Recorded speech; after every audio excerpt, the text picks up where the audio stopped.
Theistic evolution posits the existence of God as creator of all the material substance of the universe, and designer of all the processes to be followed by the various botanical and zoological orders in the development of his master plan. The theistic evolutionist insists that matter was not eternal, but was created by God out of nothing, and was controlled in its development by the plan he had devised. In other words, the whole mechanism of the evolutionary process was, and is devised, and controlled by God rather than by some mysterious and unaccountable force for which there is no explanation.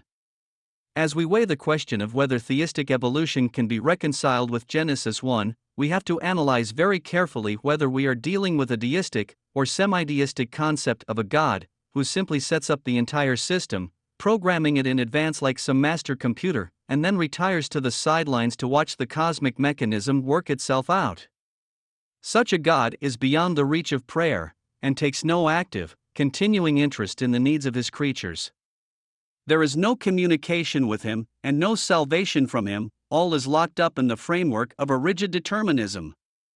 Or else we may be dealing with a theistic evolution that allows for prayer and personal relationships between man and God, but which conceives of him as bringing about the ascending biological orders by some kind of evolutionary mechanism that finds its dynamism and direction within itself.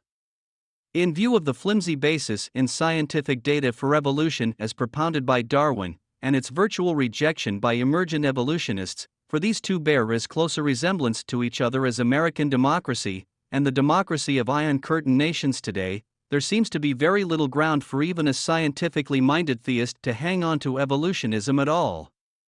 But if he accepts the implications of the integrity of species according to Mendelian limits, it could perhaps be argued that he keeps faith with the successive stages of creation of plant and animal orders, and genera, and species after its kind, as emphasized in Genesis 1:11-12:21. If he understands the 6 creative days as intended by the author to teach a succession of definite stages in the orderly development of the biological world up until the creation of man, then we should concede that this is reconcilable with the basic intent of that chapter. All this, of course, depends on whether the theistic evolutionist accepts Adam and Eve as literal, historical, created individuals. Many of them do not, but they conceive of Homo sapiens as gradually developing from subhuman hominids, and then finally developing a consciousness of God, at which moment, whenever it was, the ape-man became Adam. Such, for example, was the view of Lecomte de Neuilly in Human Destiny, who suggested that perhaps around 30,000 BC, the Cro-Magnon became truly man by a sort of spiritual mutation that conferred on him the capacity of responsible moral choice. This type of approach can hardly be reconciled with the presentation of Adam and Eve as historical individuals, with personal emotions and responses such as appears in Genesis 2 and 3, and is certified by 1 Timothy 2 verses 13-14.